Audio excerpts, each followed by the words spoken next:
this is Gray Hughes of Gray Hughes Investigates on YouTube. Please hit that like button, share the video, and subscribe. Well, in today's video, we're going to discuss comments that people make, questions that people have regarding different elements, and I think there are answers. Some things just aren't clear enough to come up with an answer that people claim as a fact. But first we'll discuss certain questions here. We hear this one often. For example, number one is, what proof is there that Nancy ever made it home? All right, now if we look at the map that I had up on the screen a moment ago, that's the quickest route to get to Annie's home over here. It takes about 9 minutes.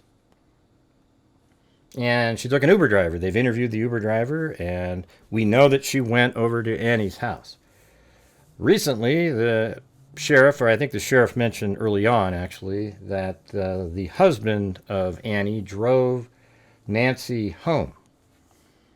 And then they came up with a timeline recently that she probably arrived home at around 9:48 because the garage door opens.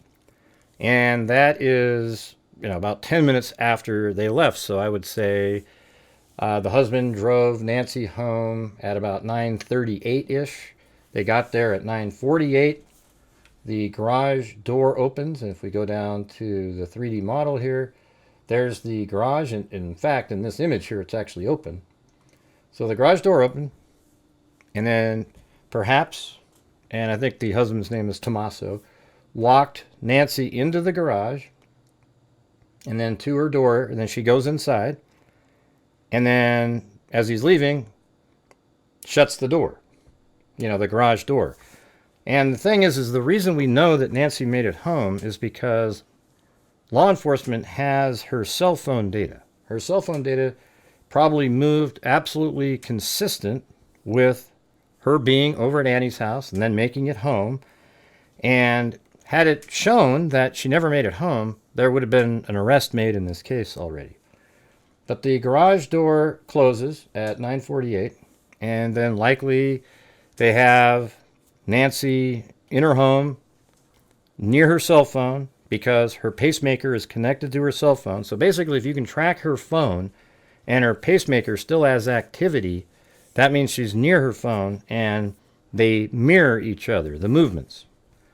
But inside the home, she could have her watch on, probably leave her cell phone in one position and make it further away. It's kind of an extension so that she can walk. You could probably put your cell phone on a counter and then walk 50 feet away, 100 feet away, and it would still connect via a stronger signal from her watch to her cell phone.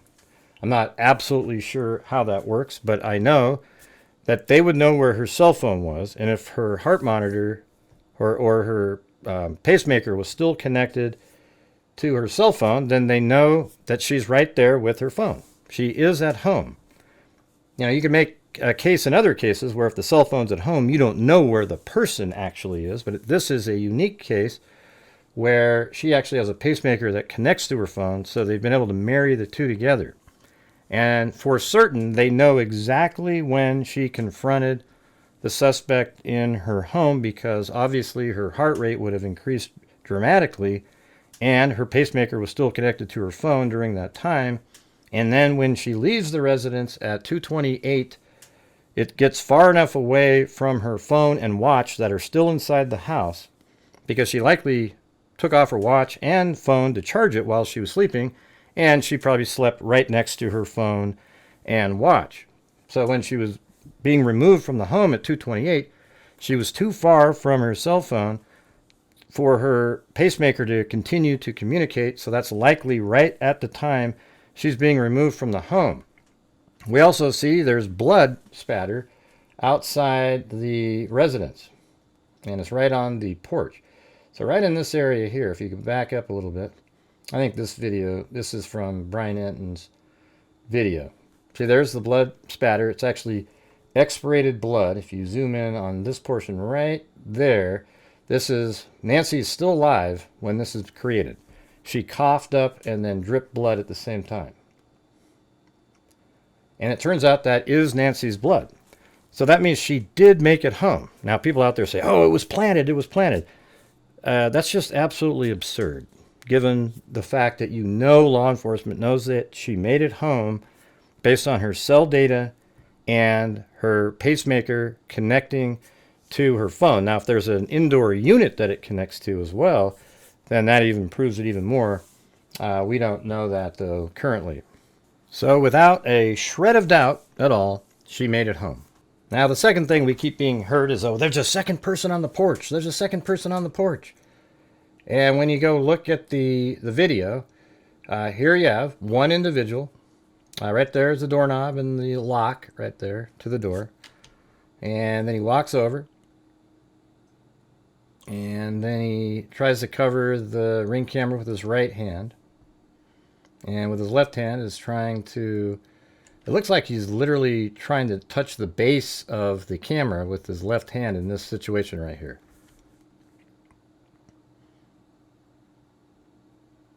And then what people are claiming is what's coming up in a moment.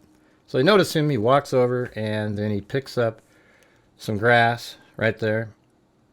And then he holds it, walks over, and then there's something cuts out, and then he puts the weeds on the camera, and he's trying to get it to stick there. Now, people are claiming that this light that shows up on the right there, oh, that's this other person there. That's another person. Look, look, look, look, look. There's another person. Look, look, look, look. There's another person. Look, look. It's incredible, you guys. Watch how that light moves with, see this plant right here? It moves with that plant because it's actually part of the plant. It's just so close to the camera that it blows out the color. Notice over here. See this light over here on the left-hand side? That's just as bright. This looks brighter because it's isolated in the darkness. This is just as bright. It's the same plant close to the lens. And notice how right there it's dim because it's further away now. But right there, boom, and you can even see that black spot right there? That's it touching the lens itself. And then look right here. I can pause it right there. Look how bright this portion got of the same plant while it hit the light. Now look at this plant right there. Watch how it moves with it. Let me go back to that. See right there, it went down a little bit. Now watch. Up with it, down. It's just part of that part dangling over that side. It's not a separate plant. It's whatever he grabbed, he's holding it. And this part right here just happens to be really close to the camera. And that's absolutely debunked. Now, you can believe it if you want to, because you need to believe it. It's just not true that that's another person. All right? And see right there, this darkness? That's when I think part of the glove right there is literally hitting the lens itself. See that? Look how it got really close and smashes next to it. And then right there, it's not touching that same spot. I think it has to touch a certain portion of the lens. But right there, see when it gets dark, right inside there, that's the knuckle or whatever that is, touching the lens of the camera. All right, so that is absolutely debunked. There isn't a second person standing there. Now, part B of a second person being there is people claim that way over here, there's this light. Now, if I scroll forward, let me move forward here a little bit. See how there's like this, a little bright area that shows up right here. So that has to be a second person sort of hiding over there. But that is so far away and up a hill. So let's go to Google Earth here and then turn around. And we'll go to Street View. And see how it goes uphill and there's a tree line, the height of the trees. Everything's a little bit low there because that's how they like it. But you can't see the homes. But you go up a hill there and it's up here. And so the camera that was filming, if we go back out, notice how it's getting close to the tree line. It's up across the street, up into the bushes, and there's a light there. And then if we look over here, there are lights. Now look at the direction of the path. See how the path goes like that? And if you continued on, you'd almost go right to this building over here. And if we look up in the air, I've actually drawn on the screen this red line. And let's look down at the ground. There's the path that goes to the house. And then we follow that all the way over here. And look, boom, you're right at this house. And those lights are from this building here. Now, given that fact, there's another light right there that people are claiming is another person there with no evidence at all, just a little dim light. They go, oh, look, it's a person. Look, look, look, look, look, look, look. And so let me go back up to Street View again. That's probably right over here. There's probably a light right on that building. See? You're looking out, and then over to the right, probably just the edge of one of these buildings, there's a little bit of a light, and it's uphill. All right, so absolutely debunk that. There are not two people in the video. Now, the truth is, in this case, there's really only evidence that there's one person there. One person could do every single thing that has been described or revealed in this case. Is there a second person? It wouldn't surprise me if there's a second person helping out, or even a third. It wouldn't surprise me at all. I'm just telling you that there's no evidence at this point that there is a second person other than the person that we see in the surveillance footage, all right? So I'm going to say that at this point, there's just one perpetrator here. However, it wouldn't shock me one bit if there happens to be other perpetrators that are perhaps driving a car or on a lookout somewhere, etc. We don't know, but there's no evidence currently that another person was needed, nor have we seen evidence of another person. We've just seen one. It's the same person. There's an image that we've seen right here, for example. This image right here where there's no backpack, there's no gun, but he's got on the same jacket, the same balaclava, perhaps the same pants. And then there was somebody just absolutely going nuts thinking that these are a different kind of shoe. And while it's possible it's another type of shoe, you can't see those shoes worth a dang in this. Now, you do see there's a black there, black there, black. And, who knows? It wouldn't shock me if there's another pair of shoes, but it's also irrelevant if it's another pair of shoes. It's the same guy. Maybe this is a different date. Remember, we've heard that this could be January 11th. That's the same date that law enforcement wanted people to look at their surveillance cameras. Could be that date. We don't know, but it's irrelevant. This is prior to Nancy being removed from the home. The next thing that we're going to talk about is the timing of the surveillance footage. And I think it's before. It's at 1:47. There's people that think it's later, and I just don't agree with that at all. It definitely, I guess that you could say it's possible that it is at 2:12 or something like that. It just doesn't make any sense to me. The sheriff seems to admit that the motion at 2:12 was picking up a person, but it could have been an animal. I guess an animal could be out in the front door here. But the camera was removed. At 1:47, the camera filming this guy right here was removed that night. So at 2:12, this camera wouldn't have the ability to detect any motion, right? So there has to be two different cameras. At 1:47, there's a camera out here that films the suspect. 2:12, a camera picks up motion. They just didn't pay their bill, so it could have been written over. Well, if you remove the camera at 1:47 and disconnected it, it's not going to be able to pick up a motion whatsoever. All right. So the proof of this video being before Nancy was removed from the home is right here. Now look down there. You see how the top of this arch right here is the second tile in. In fact, why don't we just go to this video first? If you take a look at this right here, you'll see that there's one tile, two tile. I think these are each 12 inches. And then if you move over here, it goes right to the top of the arch in the doormat. And when you look, you can see this tile right here has the expirated blood spatter. And if we continue on and move it around, there it is right there. See that? It's right there.